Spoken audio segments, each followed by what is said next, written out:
Hello everyone, we are back at our Women in Art History with Louise Nevelson, who is a sculptor from 1899 to 1988. Louise Nevelson was born in 1899 in Russia, and in 1905 her family migrated to the US. Growing up in Maine, young Louise always knew that she would one day become famous. In 1920, she married the wealthy owner of a shipping business, Charles Nevelson, and they moved to New York City. 2 years later, Louise had her only child. She and Charles separated in 1931. While in New York, Louise studied opera, performing arts, and painting. She dedicated herself to a life in the arts, even though she meant struggling to make her ends meet. She had many odd jobs, including working as an extra in the German film in 1931 and assisting Diego Rivera on his mural in the Rockefeller Plaza in 1933. In 1941, Louise had her first solo show at the Nerfendorf, I don't know how to say that one actually, gallery in New York. Although Louise worked as a serious artist and showed her work in many galleries, it took 30 years before she sold her first artwork. In 1950, Louise began creating the art that would make the art history books. She would comb the streets collecting scrap wood and use this found junk to create sculptures. She layered wood crates, old bedposts, and moldings to make her extra large wall-sized environments.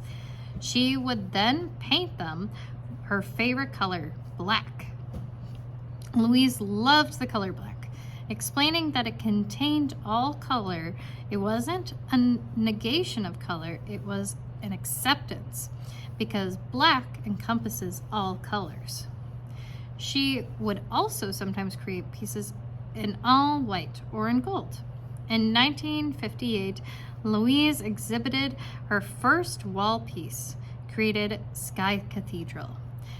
And in the winter in 1958 through 1959, she showed her new sculpture at MoMA in New York. It was a breakthrough moment in her career, and critics celebrated her command of darkness and deep shadow, remarking that her sculptures open an entire realm of possibility. Louise became a sensation.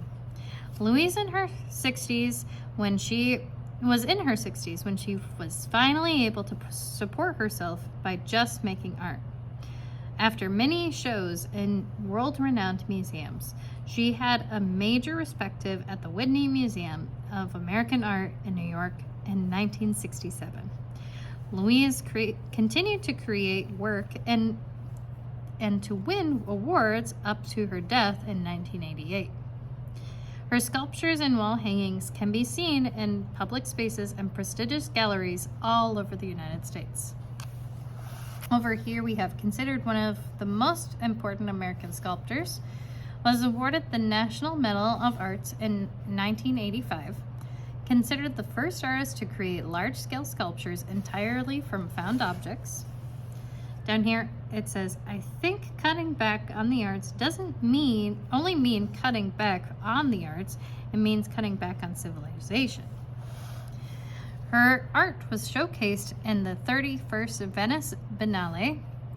Black Wall from 1959, Louise called her wall art environments because they invited the viewer to get lost in the monochromatic texture, space, and depth.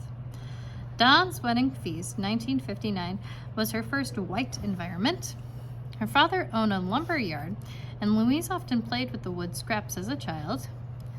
She worked with steel plexiglass and aluminum later in life. Growing up, she spoke Yiddish at home with her family. I got Shopsa. I'm not sure how that is pronounced. If anybody knows, please tell me. Hope you all have a good day. Bye, friends.